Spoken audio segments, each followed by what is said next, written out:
Hey everybody, Terry with the Dronecav. How are you all doing? Hope you're doing great. Hope you had a fantastic Thanksgiving, long weekend. Hope you got to eat too much and lay on the couch and watch sports or football or movies or whatever you wanted to watch and just kick back and relax a little bit. Hey, I know that's what I did, so, you know, 'tis the season, right? Speaking of seasons, can you believe it's the holiday season? Can you believe all this stuff is on us already? Can you believe 2020 is almost over?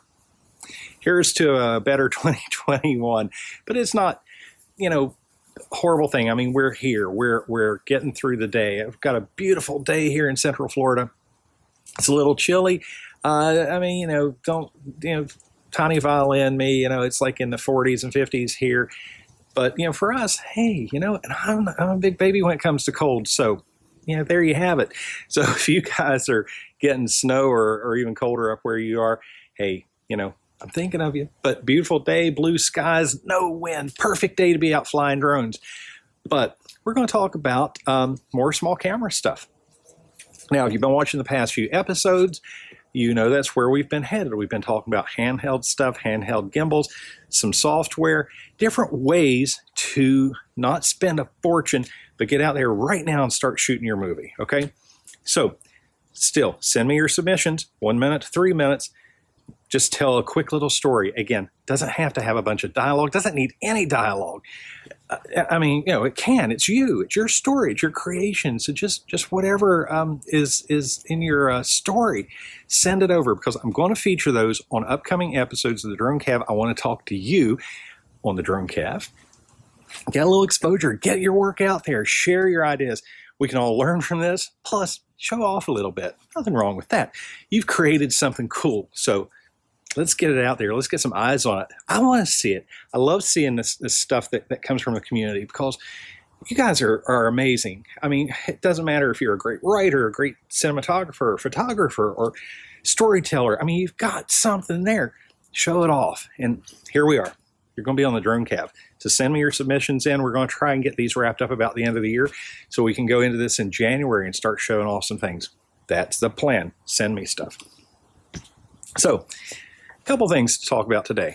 Two things, actually. The title of this show, Out with the Old, In with the Old. What does that mean?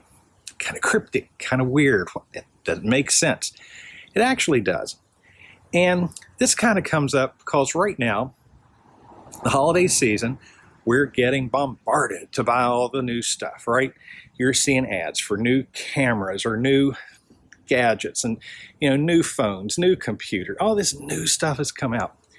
And, you know, I'm just as guilty as anybody else as far as wanting the latest, greatest. I see something, Apple, DJI, different camera manufacturers, all kinds of stuff. I mean, I see it pre-announced and pre-released, and sometimes I even get lucky and get to do beta tests on stuff. And boy, I just want it, gotta have it, can't wait. But, you know, then I step back and I look at it again. I look at one day, I put a day of space between, and I look at the features. I look, what can it do? What is it really going to do for me other than cost me money? And, you know, a lot of times it pales. I really don't need it. There's that balance between need and want.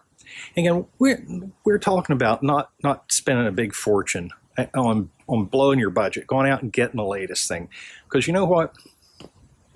And this is kind of in the back of everybody's mind. I know this isn't new news to you, but say, for example, let's talk about cameras or drones. Cameras/drones. You can pick anything, but we're going to talk about cameras and camera drones. Do you think having a 4K camera versus, say, a 2.7K is going to make you a better cinematographer? Not necessarily. It's not always the device. Now, the device is a tool. It's using the right tool, and if you need those capabilities, fantastic. That will do the job.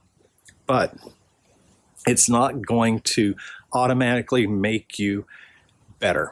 It might produce a better quality content, but if your framing is bad, if your composition is poor, things like that, I see guys taking cameras, things like a Mavic Mini. If you remember back a few episodes, I shot that crazy helicopter boat chase. I shot that with a Mavic Mini 1. I shot it at 2.7K. I just used the settings. I used the cinematic settings. Shot it in I made some adjustments to the color profile, but that does not shoot in log.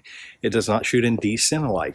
I was still able to get a good quality product that suited the director just fine. And he was able to add the CGI and the overlays and all this stuff and get the color correction just right. So it's a lot of it's technique. So that's where I'm saying, know your equipment rather than just going out and buying these new gadgets, hoping for the best. Because again, that's where you're at. You're hoping for the best. It reminds me of something I heard one of my favorite musicians say. Butch Vig, drummer for Garbage, record producer, did Nirvana, Smashing Pumpkins. I can't even talk Smashing Pumpkins. He did some really good production. But I heard Butch on an interview say something once. A guy came to him, a drummer, and Butch is also a drummer, and came to him and said, "Hey, can you make me sound like John Bonham?" His first question was, "Can you play like John Bonham?" "Yeah, I can mix it to make it sound like that, but can you play like him?" So think about that when you're using your cameras or thinking about upgrading your camera. Now, if you need a new camera or whatever, that's different. But go ahead and use two examples here today. I just mentioned the Mavic Mini. Now, the Mavic Mini 1, a really cool drone. You've seen mine. I've talked about it a bunch. But it does max out 2.7K. That's just been updated to a new model. They dropped the Mavic name. It's just called a Mini 2 now. Now, what did they do? They added 4K. All right, nice bump. They added OcuSync 2, which gives a much stronger, much more robust signal between the drone and the transmitter. Now, in theory, that means you can fly further, but again, we're wanting to stay within visual line of sight. So we're not talking about flying a million miles away, but it does give you a better, stronger signal if you're flying in areas that have a lot of Wi-Fi congestion. All right, those are a couple things right off the bat that are a worthy upgrade over the Mavic Mini 1. All right, what's another product? I'm getting my little bag o' tricks.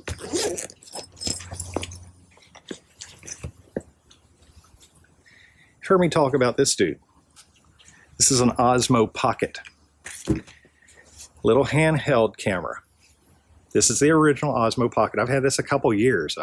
Probably going on 3 years, at least 2 years. I think I've had it 2 years. All right. And it shoots 4K and all that. This was recently updated to the Pocket 2. All right. Is that a worthy upgrade? Well, what's it do? This shoots 4K, the Pocket 2, which I don't have, we're pretending, shoots 4K. Well, now it's got a few more bells and whistles. It essentially is the same size, looks, and all that. I mean, I think it's like maybe a millimeter taller. It's minimal size and appearance difference. It has a couple other accessories that work a little differently with the way they plug in. But you know, when it gets down to it, it ain't a huge difference. I mean, it's got a little bit bigger sensor in it, so it's a little bit better in low light.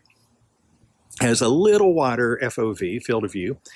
But again, these are little incremental updates, and I've kind of fallen back, and instead of calling it the Pocket 2, I think of it as like the Pocket 1.5.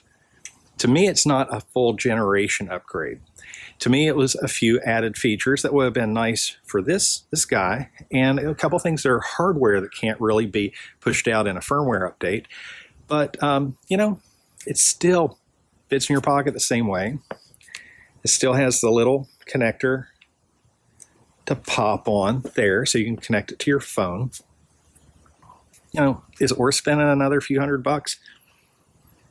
In my opinion, no. As long as your Pocket 1 is working well, you know, it just does a great job. Now, again, it does have the quick shot features, you know, the automated stuff and all that. You got to think about your own use case. Are you going to use a lot of that stuff? Maybe, maybe not. Pro cinematographers typically want to have manual control. You're going to control the movement of the camera, the placement of the camera, the functions, the settings, and things like that. So that's not so much a biggie to rely on there. So I want to take a little deeper dive into this. This is part 2. Now, we're talking about all these things we're getting bombarded with. Sales, discounts, Black Friday, Cyber Monday, all this crazy stuff. The price on the original Pocket ones, these are still available. They've not been discontinued. Still available, but the price has come way down. So if you're needing a camera, or you want a standalone camera to actually shoot some pretty darn good stuff, this will shoot 4K at 60 frames, and it will also shoot in dcine-like, which is like log. It's a flat profile. All right, I'm seeing these for like $250. I saw one this morning for $194 somewhere online. They're getting crazy with the pricing on everything. They're dropping these way down. I think this was $369. So, I mean, you're getting down in the mid $200 for a really nice 3-axis stabilized gimbal that fits in your pocket. Has an SD or micro SD card slot. You pop your card in and go. So, anyway, I want to show you a few ways to expand the functionality of this. Now, let me lay that guy down. You see me waving this around. This is the DJI Extension Rod. Now, they make a million different selfie sticks and things like this, but this is from DJI, right? This is the one that goes with the Osmo. Now, if you can see how this works, you have sort of this little holder area that pops out. Has a lock, unlocks, and opens up. Now, where I showed you that little lightning connector, we're going to take that off. And this guy slides right in its place. And we lock the clamp, tilt it, and now we have a handle. Almost kind of a jib-like thing. It does extend. I think it extends out, however far that is. I think it's 30 inches. But this is where it gets kind of cool. This holder pops up. Take your handy dandy phone, say hello to Wednesday. There you have your control screen. Move it up, down, and check it out. Look, no wires, but you need one more accessory. This is a little Wi-Fi adapter. Snaps onto the bottom. Now, this is talking to the phone, which is running the DJI Mimo app. So there you have all your settings control for your camera. Pick your color profiles, adjust your exposure. Tons of settings as far as how the gimbal moves. If you want to set it in a follow mode or a tilt lock so it always stays locked on the horizon, an FPV, you have a ton of settings there. But where it gets even cooler, now, before I slip the Osmo in, it's covered up now, it has 4 buttons on the front that do various things. Well, now the buttons here correspond to those. So if your camera is way up here, you've got access to all those buttons here, and also a joystick to move the gimbal around. How slick is that? I think this is normally like a $69 add-on accessory. Again, I'm seeing these things super duper cheap, really cheap. The Wi-Fi adapter against an accessory, they used to be like $69. I'm seeing these come in a kit that offers a couple other accessories that do various things for quite a bit less than that. These, what I'm getting around to, these are a really good buy right now. These are a good, powerful camera and a pretty darn good buy. Now, let's undo all the stuff we got here.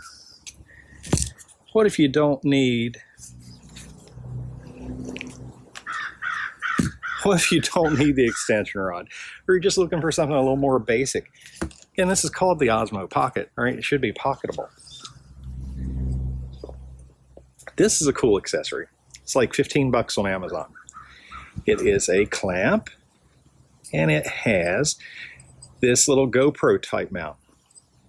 Now, it also adds a little functionality that is a bit different than the DJI Extension Rod. Now, it does have the quarter 20 thread on the bottom. Little tripod. Slide it on there. So now we've got a miniature tripod, which is great to do like blogging or whatever. Or you can fold it up and use it for a handle. Hang with me. Now again, we've got the GoPro style mount here. So if you have GoPro mounts, if you have a GoPro already, you can use some of those things. Tighten it down. See where we're going? We've got kind of a handheld thing here. Oh, but wait. That big screen was nice, right, with the phone? Ta-da. So now you've got this handheld device walking around. Now again, they make, if you go on Amazon, this is where I bought this. It's I don't know how you pronounce it, Start RC, STARTRC is the brand. There's a bunch of different brands on there that offer ways to connect your Osmo Pocket to your phone. Some put the camera over here, which I have used those, and they're kind of cool. But one thing that's kind of weird is the camera's over here, so you're always kind of having to judge the angle and the composition of your shot that way a little differently. This I like because it keeps the camera right in the center of your control screen, so it just tends to make a little more sense. Plus, I'm not going to connect it right now, but it has a cable that runs directly in, and I kind of like that cabled connection because you're not going to be subject to interference or anything weird like that.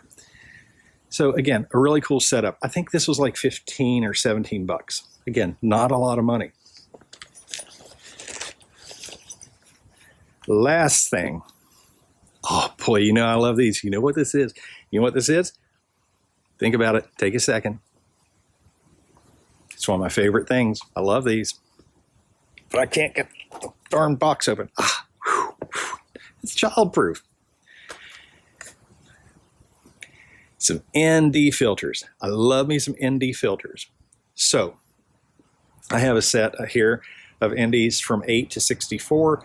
They're polarized. And I just got this new guy in the middle. I'm not sure you can see. It's an ND 1000. Long exposure, right? So the versatility is just amazing. Oh, by the way, the ND filters, they're magnetic. I mean, there's nothing to put them on. I mean, it's harder for me to open this darn box. They just pop out and literally just magnetically stick to the lens of the Osmo Pocket. I mean, there's no installation, half a second. So there you go. There's you a Pocket a camera system. I mean, for, again, very reasonable, not a whole lot of money. So if you don't want to use your phone with the bigger Osmo 4, the OM4, or you need a better camera, you want a dedicated camera, something that you can mount on a tripod and do hyperlapses or motion lapses, time lapses, any kind of long exposure photography, do 4K video up to 60 frames per second. It's hard to beat this right now, and with the deals that we're seeing. But to gather all this up and put it in one mess of suggestion or thoughts or ideas, if you're thinking of upgrading, just really stop, take some pause, look at what you've got now. If you're going from the first generation of a product to the second generation, maybe a third generation, is it really going to give you a big benefit in tools? Again, like the Mavic Mini 1 to the Mini 2, yeah, I'd say that's a good update. Mini 2's got a little more solid build. It's got a better camera. It's got better range. It's got stronger motors for more wind resistance when it's in the air. And I've had problems flying my Mini 1 in not even strong winds, but moderate winds. When you get at altitude, the winds are different than they're down here on the ground. I mean, you can go up 5, 10, 20 feet and have a radically different wind profile there. Much less if you go like 100 feet or whatever. So those are things to think about. That is a good upgrade. The Osmo Pocket, it's a nice upgrade. I mean, there's some nice things there, but to take your perfectly good working Osmo Pocket 1 and toss it in a drawer and buy the other one, which is more expensive than the original, I just don't see it as a good investment. And again, it's not the camera, it's what you do with it. It's you. I mean, you can take just, a really, so camera, and with your creativity, get out there and do some amazing stuff. So anyway, looking for those submissions, email me, terry@blackdogdroneops.com. I'm a mentor here on the Indie Brigade. Book a session. We'll talk about all this stuff. And looking forward to seeing your stuff. Have a great week.